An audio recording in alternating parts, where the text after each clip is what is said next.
Edson Valeriano, ministro sênior da Igreja Batista Monte Oreb, São Paulo, capital.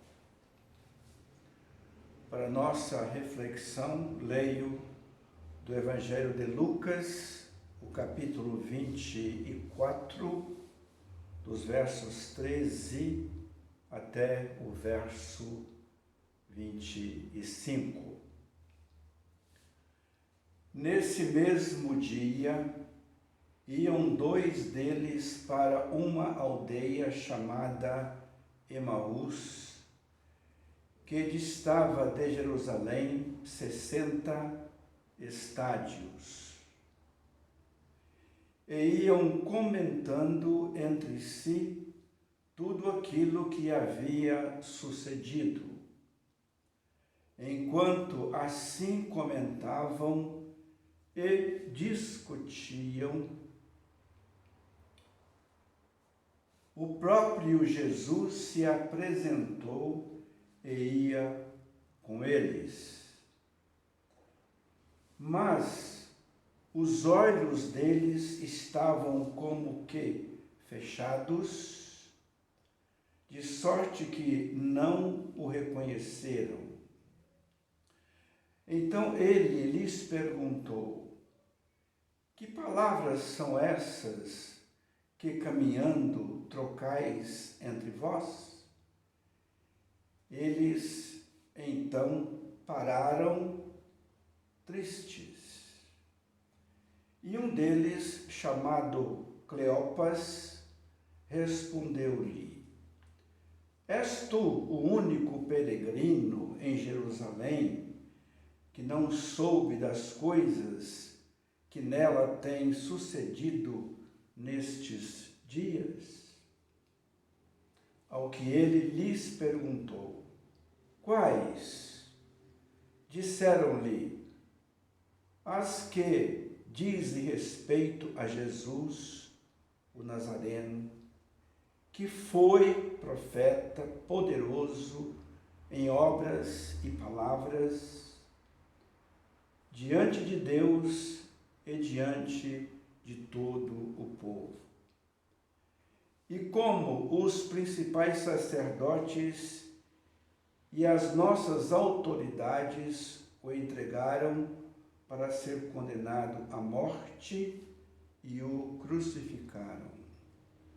Ora, nós esperávamos que fosse ele quem havia de remir Israel, e além de tudo isso, é já hoje o terceiro dia desde que essas coisas aconteceram.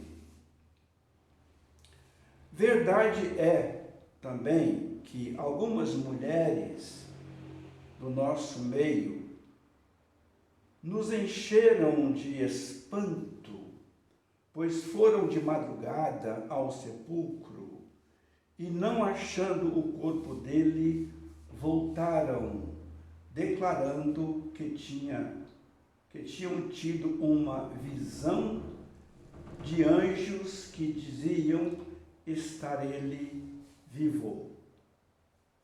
Além disso, alguns dos que estavam conosco foram ao sepulcro e acharam ser assim como as mulheres haviam dito. A ele, porém, não ouviram. Então ele lhes disse: ó nécios e tardios de coração, para crerdes tudo o que os profetas disseram. Quando a dúvida mata a esperança.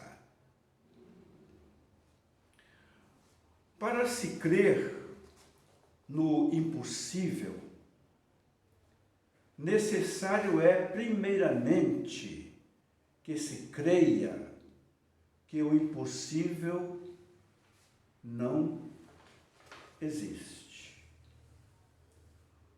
quando o próprio ser humano coloca limitações nas possibilidades do que pode e do que não pode, então ele próprio limita o escopo da sua compreensão, limita também as suas possibilidades de alcançar aquilo que julga impossível. É preciso crer que tudo aquilo que o ser humano é capaz de pensar, ou mesmo de imaginar, é execuível, é realizável, é alcançável. Foi assim que aconteceu quando o ser humano descobriu como voar. Ora, o ser humano sempre pôde voar, só não sabia como. Foi assim também que o homem, o ser humano, chegou até a Lua. Também foi assim que o ser humano já marcou presença em Marte, com máquinas, com robôs. E também é assim que o ser humano estão com objetos, sondas, a caminho do Sol, alcançando o inalcançável. Mas, quando expectativas egoístas, no caso dos discípulos, a expectativa era de um reino para Israel, uma libertação terrena, um bem temporário. Quando expectativas egoístas são frustradas, a visão de um bem maior comum a todos perde o seu sentido. E neste caso, o bem maior é o reino de Deus no coração do ser humano, que Jesus, de quem falavam, viera implantar.